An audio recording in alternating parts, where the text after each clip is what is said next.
Kata Syekh Abdul Qadir Jailani, ilmu Islam pan aya 4 tingkat.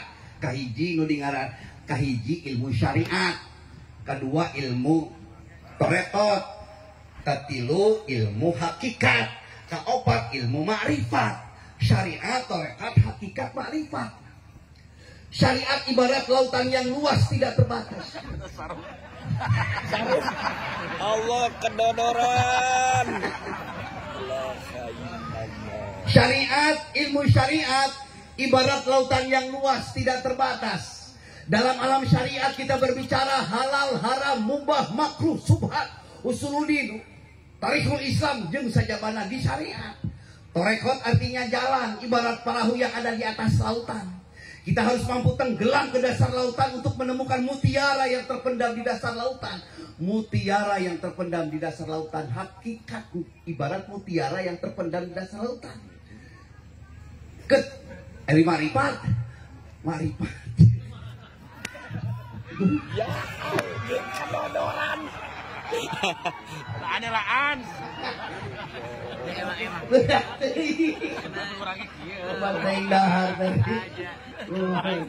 Syariat, torekot, hakikat, marifat. Lamun urang geus nepi kana makrifat, dia akan menemukan mutiara yang terpendam di dasar lautan. Bertemu dengan Nur Muhammad. Dia nur ila nur, cahaya dalam cahaya. Nur Muhammad, Muhammad Rasulullah. Nah, mutiaranya dapat itu. Jadi lamun ngaji lain cenah kalau sudah di tingkat marifat. Ngaji mah ulah cenah. Saur Kiai Faisal. Oke, Faisal mana? Kata Pak Haji Pak Kiai Faisal, Abah Komar, sok kambing di parapatan teh ngeunah.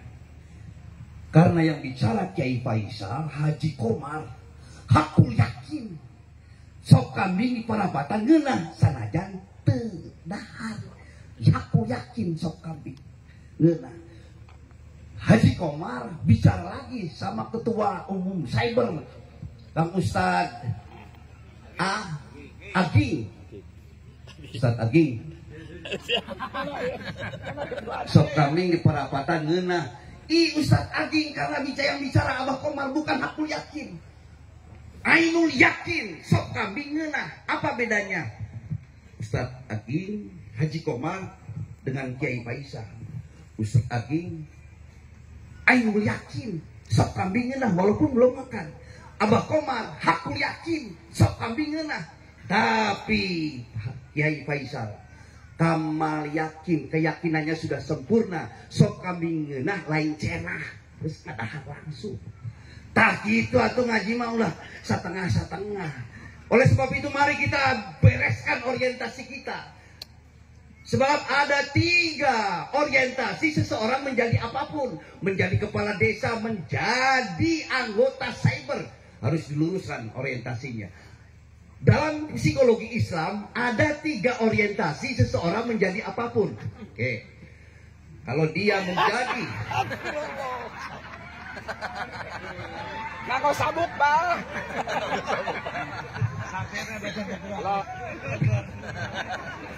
tapi mah nganggo lacingan ieu Tutuman eta panjang geus sieun. Siap.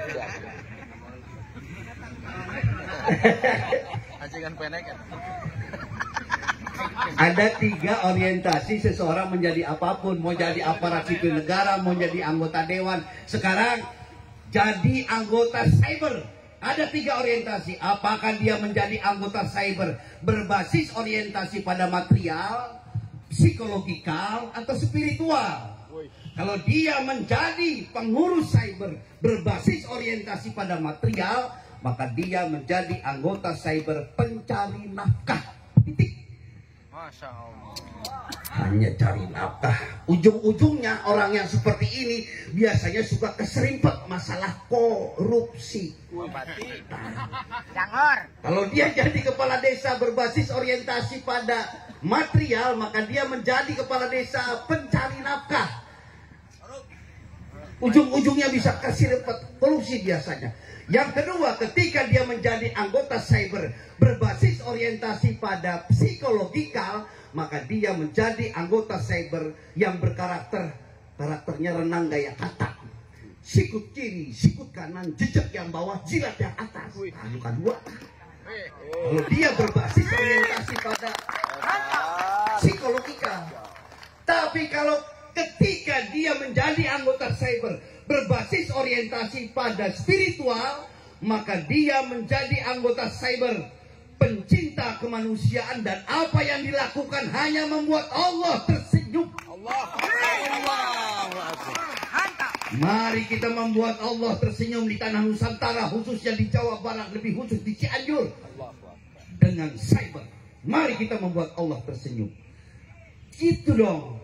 Jadi jelas, seperti Ibnu Sina membagi ibadah orang 3 macam. Ada 3 macam orang dalam melakukan ibadah. Pertama, ada orang ibadah semata-mata karena kepingin masuk surga. Kalau ada orang seperti ini, kata Ibnu Sina, ini orang ibadahnya seperti pedagang. Dia selalu main hitung-hitungan. Orang yang kayak gini akan kena penyakit sum'ah, riya, ujub, takabur. Tah, luka hiji tah. Luka dua, kata Ibnu Sina, ketika dia melakukan ibadahnya yang kedua semata-mata hanya takut masuk neraka. Namun ayat jelema macam kieu, ini orang akan terjebak dalam sebuah kegiatan ibadah yang bersifat rutinitas ritual. Nu penting gugur kewajiban. Aing geus salat nu penting gugur kewajiban. Aing geus bayar zakat nu penting lunas hutang. Aing geus munggah haji, selesai sudah rukun Islam yang kelima. Di kampung dipanggil haji, sudah pakai topeng putih, sorban putih, sehingga tidak sedikit banyak orang Cianjur yang bolak-balik Cianjur, Bekah, Cianjur tiap tahun. Walaupun dia sudah mengalami pergaulan Islam dalam skala internasional, wawasannya tetap sempit, picik berpikir, dangkal hati, hidupnya seperti katak dalam tempurung. Cuman gara-gara beda rakaat tarawih aja teu akur jeung tetangga. Cuman gara-gara beda kunut subuh aja teu akur jeung tetangga. Teu zamana deui persoalan furu dan hilafiyah menjadi soal tidak prinsipil. Ibu bapak sadaya, luka dua teh. Luka tilu, ada orang ibadah, dia tidak pernah berharap sorga, dia tidak pernah takut masuk neraka, dia hanya berharap ridho Allah Subhanahu wa Ta'ala. Ibu bapak, ada seorang waliullah, ayah waliullah dari kaum perempuan, jenengan teh Rabi'ah al-Adawiyah. Ibu doanya Rabi'ah al-Adawiyah pek gerada mungkin. Ya Allah, kalau saja sujud dan ibadahku ini, kalau saja iktikafku ini, kalau saja sedekahku ini semata-mata hanya berharap surgamu, tutup saja pintu surga itu ya Allah. Tutup saja pintu surga itu ya Allah. Dan kalau saja sujud dan ibadahku ini, iktikafku ini, sedekahku ini semata-mata karena rasa takutku masuk nerakamu, bukakan pintu neraka sekarang juga dan masukkan aku ke dalam nerakamu yang paling dalam ya Allah. Aku bukan itu ya Allah. Aku cinta padamu ya Allah. Subhanallah. Kehadiran kita hari ini, malam hari ini, karena cintanya kepada Allah dan Rasulullah Sallallahu Alaihi Wasallam. Itu, halo Bunda. Siap. Terus nundutan, jajan. Kita panggil makhluk langka yang sudah dilindungi oleh undang-undang purbakala. Sebab pelawak itu sudah masuk makhluk langka. Satu perguruan